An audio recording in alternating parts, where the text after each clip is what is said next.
Chapter 12, Extremely Happy Hook. The pirate attack was a complete surprise. Hook had broken all of the rules the pirates and the Indians normally followed when they fought. He attacked in neither the time nor the place that was allowed. When it was over, almost all of the Indians were injured. Only Tiger Lily managed to escape unharmed. Finished with the Indians, the pirates still could not rest. It was, after all, not the Indians they had come for. The Indians were just the bees to be smoked out so they could get to the honey. The pirates wanted the Lost Boys and Wendy, and, most of all, Peter Pan.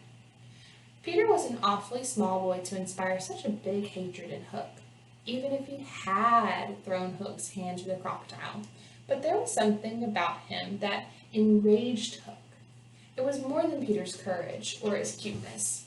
It was his cockiness, his absolute confidence in himself. This is something many children have, but most grown-ups have lost it entirely. Perhaps Hook had lost some of his too, and wanted it back.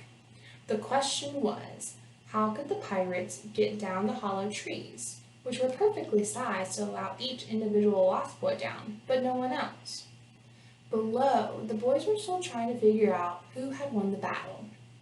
If it was the Indians, they reasoned they would beat their tom-tom drums. It is always their sign of victory. Perched at the edge of the hollow trees up above, the pirates heard this. Smee happened to be sitting on a tom-tom, which Hook ordered him to beat immediately. After a moment of confusion, Smee understood and smiled. Bang, bang, bang, went the tom-tom drum. The tom-tom, the pirates heard Peter cry. The Indians have won. Let's go up and celebrate with them.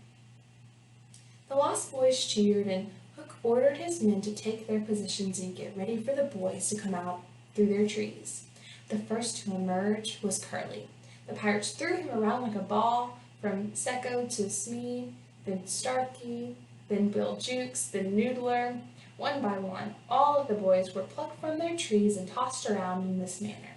It was, to say the least, a different kind of flying than they were used to. The pirates then tied the boys up. With Wendy, the pirates behaved differently. After all, she was a lady, or rather, a little girl, and even pirates have some manners.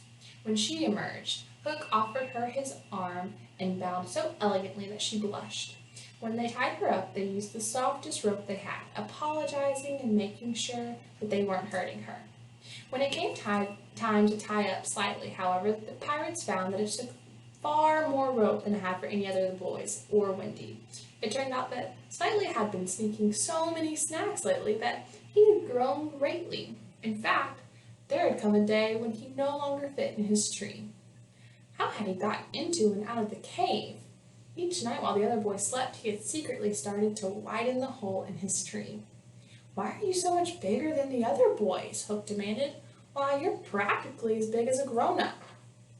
While the pirates found extra rope with which to tie him up, Hook had a brilliant idea. He knew he was going to get Peter, who was still down in the cave. He signaled for the other pirates to take the Lost Boys and Wendy to the ship and leave him alone to his plans. Tiptoeing over to Slightly's tree, Hook saw that it was now wide enough to let him through. He listened for any sound from down below, but all was quiet. Was Peter asleep? Was he waiting at the bottom of the tree with his dagger in hand? The only way to find out was to try. Hook took a deep breath, stepped into the tree, and let himself fall. When he hit the ground, he crouched for a second, waiting for his eyes to adjust to the dark of the underground cave. Finally, things began to take shape. In the corner, he saw the great bed, and on it, Peter sleeping. For once, Peter wasn't pretending. He was unaware of what was happening up above. He believed the Indians had won the battle and that the Lost Boys had gone up to celebrate with them. He was happy for the Indians, but the Lost Boys were going to leave him, and Peter didn't feel like celebrating. Oh, he had pretended not to care, but he was very sad. And when he got sad, he got sleepy. Today, he was so sleepy that he didn't even dream. It was in this sad, deep, dreamless sleep that Hook found Peter. As he stood over the bed and looked down, Hook felt slightly sorry for the boy. After all, Peter was only a child, and Hook wasn't completely evil. But then Peter smiled in his sleep. Perhaps he was dreaming something after all, and that smile seemed so arrogant it made Hook angry all over again. Hook saw a glass of water on Peter's night table and knew exactly what to do. In case he should ever be captured, Hook always carried a small bottle of poison with him. Taking it out of his pocket now, he added a few drops to Peter's water. Peter would wake up, take a sip, and fall to the ground dead. With one last satisfied look back, Hook climbed up Slightly's tree. Once above ground, Hook tilted his captain's hat at a fashionable angle, wound his dark cloak dramatically around himself, and stole away through the forest.